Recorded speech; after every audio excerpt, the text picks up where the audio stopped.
بسم اللہ الرحمن الرحیم۔ حدیث شریف جلد اول میں اللہ تبارک و تعالی نے حضرت جبرائیل علیہ السلام کو حکم فرمایا کہ جاؤ حضرت آدم علیہ السلام کے پاس اور انہیں حضرت حوا علیہ السلام کے ساتھ جمع کرنے کا حکم دو اور ہم بستری کے آداب بھی سکھاؤ۔ تو جب حضرت جبرائیل علیہ السلام حضرت آدم علیہ السلام کے پاس تشریف لے آئے اور اللہ کا حکم سنایا تو حضرت آدم علیہ السلام کہنے لگے کہ جمع کیا ہوتا ہے، وہ کیسے ہوتا ہے۔ حضرت جبرائیل علیہ السلام نے حضرت آدم علیہ السلام کو حضرت آدم علیہ السلام اور حضرت حوا کی پہلی زواف جاننے کے لیے اس ویڈیو کو آخر تک ضرور دیکھیں۔ السلام علیکم ورحمۃ اللہ وبرکاتہ۔ حضرت آدم علیہ السلام کو حضرت حوا علیہ السلام سے ہم بستری کرنا کس نے اور کیسے سکھایا تھا؟ حضرت سیدنا امام غزالی رحمۃ اللہ علیہ فرماتے ہیں، ہم بستری کرنا جنت کی لذتوں میں سے ایک لذت ہے۔ حضرت سیدنا جنید بغدادی رحمۃ اللہ علیہ فرماتے ہیں کہ انسان کو جمع کی ایسی ضرورت ہے جیسے غذا کی۔ محترم ناظرین، جیسا کہ ہم سب جانتے ہیں کہ کھانا پینا انسان کی سب سے پہلی اور سب سے بڑی ضرورت ہے۔ اگر ہم کھانا پینا چھوڑ دیں گے تو ہمارا جسم اور صحت زیادہ عرصہ تک برقرار نہیں رہ سکے۔ بالکل اسی طرح سے کھانے پینے کے بعد میاں بیوی کی شرعی ملاقات یعنی ہم بستری نہایت ضروری عمل ہے۔ اس شرعی ملاقات کو ہم بستری جمع یا میاں بیوی کا تنہائی میں محبت بھرا کام سر انجام دینا، جو بھی نام دینا چاہیں درست ہوگا۔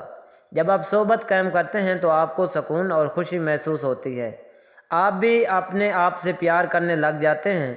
میاں بیوی کی جمع کے دوران ایسے ہارمونز خارج ہوتے ہیں جو میاں بیوی کی خوشی کا باعث بنتے ہیں۔ جب میاں بیوی خوش ہوتے ہیں تو اعتماد میں اضافہ ہوتا ہے اور محبت میں اضافہ ہوتا ہے۔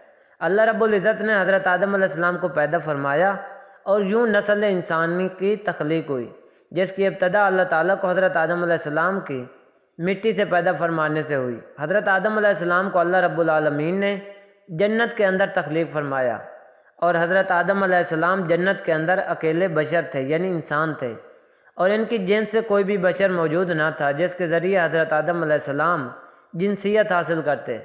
چنانچہ آپ اپنے دل کے اندر سوچا کرتے کہ کاش میرا بھی ہم جنس بشر ہوتا تاکہ میں بھی اس سے انسیت حاصل کرتا۔ اللہ رب العزت خوب جانتے تھے کہ جو کہ حضرت آدم علیہ السلام کے دل کے اندر چل رہا تھا۔ جب حضرت آدم علیہ السلام سو رہے تھے تو ان کے جسم سے حضرت حوا علیہ السلام کو بائیں پسلی سے پیدا فرمایا تاکہ آپ حضرت حوا علیہ السلام سے انسیت حاصل کر سکیں۔ جب حضرت آدم علیہ السلام نیند سے بیدار ہوئے تو آپ نے حضرت حوا علیہ السلام کو اپنے سامنے دیکھا تو آپ سے سوال کیا کہ تم کون ہو؟ حضرت حوا علیہ السلام نے جواب دیا کہ میں عورت ہوں۔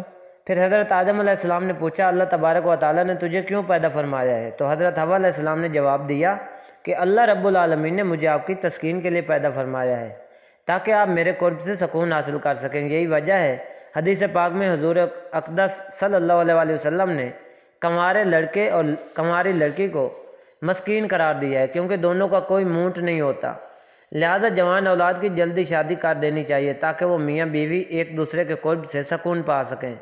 بعض روایات کے اندر آیا ہے کہ حضرت آدم اور حضرت حوا علیہ السلام جنت کے اندر خوشی خوشی رہتے تھے اور وہاں پر عیش زندگی گزار رہے تھے، لیکن یہ بات یاد رکھیں کہ اللہ رب العالمین نے جنت میں حضرت حوا علیہ السلام کی تخلیق سے پہلے ہی حضرت آدم علیہ السلام کو ایک درخت کے قریب جانے اور پھل کھانے سے منع فرمایا تھا، جبکہ بعض روایات کے اندر اس واقعے کو اس طرح سے ذکر کیا گیا ہے کہ حضرت آدم علیہ السلام جب جنت کے اندر رہتے تھے تو ان کا کوئی غم خوار نہیں تھا، کیونکہ آپ اکیلے انسان تھے۔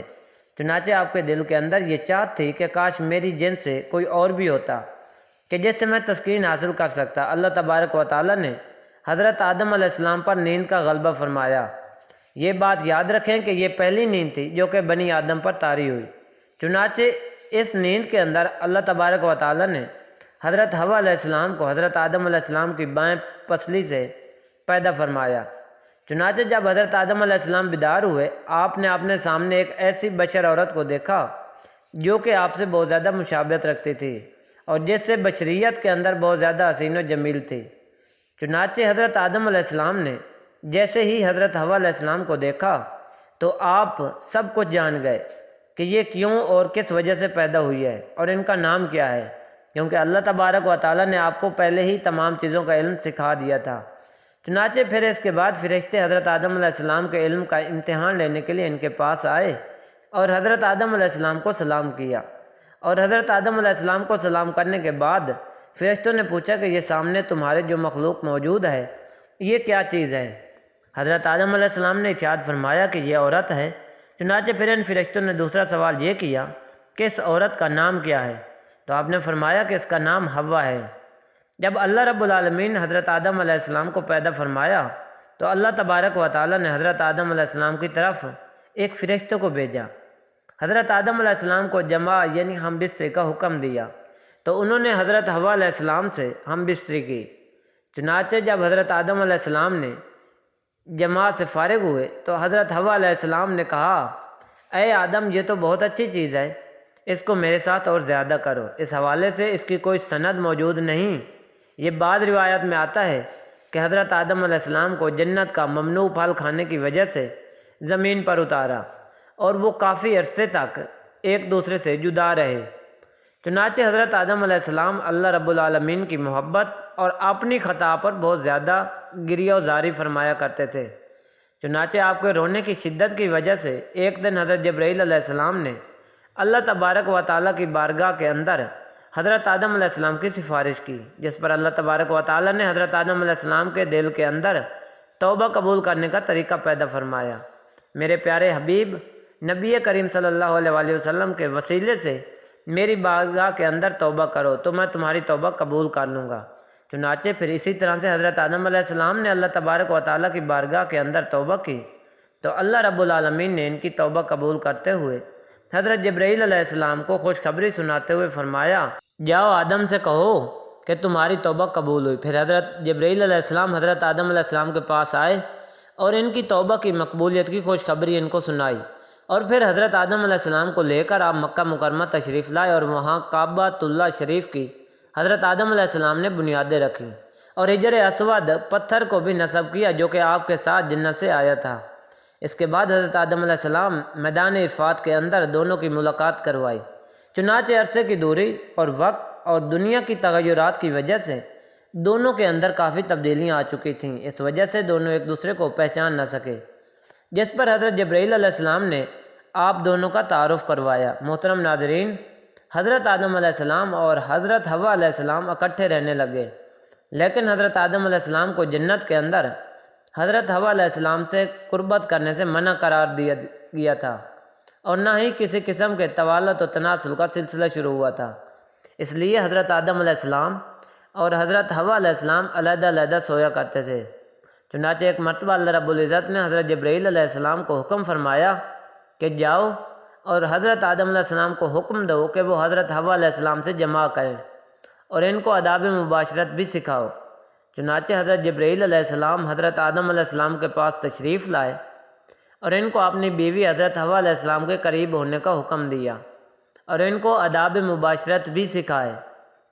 اس بات کا حکم دیا کہ یہاں سے اٹھ کر حضرت حوا علیہ السلام کے پاس جا کر لیٹے۔ چنانچہ حضرت آدم علیہ السلام نے ایسا ہی کیا، جس کے بعد حضرت آدم علیہ السلام جب واپس آئے تو حضرت جبرائیل علیہ السلام نے پوچھا کہ آپ نے اپنی بیوی کو کیسا پایا؟ تو حضرت آدم علیہ السلام نے ارشاد فرمایا کہ بہت ہی اچھا پایا۔ محترم ناظرین، اس حدیث شریف کے بارے میں علماء کرام نے ارشاد فرمایا ہے کہ یہ حدیث منکر ہے، کیونکہ اس حدیث کے اندر دو راوی ایسے ہیں کہ جن کو امام بخاری نے منکر قرار دیا ہے۔ پھر اس کے بعد حضرت حوا علیہ السلام سے نسل انسانی کی ابتدا ہوئی، اور بعض روایات کے اندر ذکر ہے کہ آپ کو 20 حمل ٹھہرے اور آپ کے ہاں 20 لڑکے اور 20 لڑکیاں پیدا ہوئیں، اور اس طرح سے نسل انسانی پھلتی پھولتی ہوئی آج ہم تک جا پہنچی۔ اللہ رب العزت ہم سب کو اپنے حفظ و امان میں رکھیں۔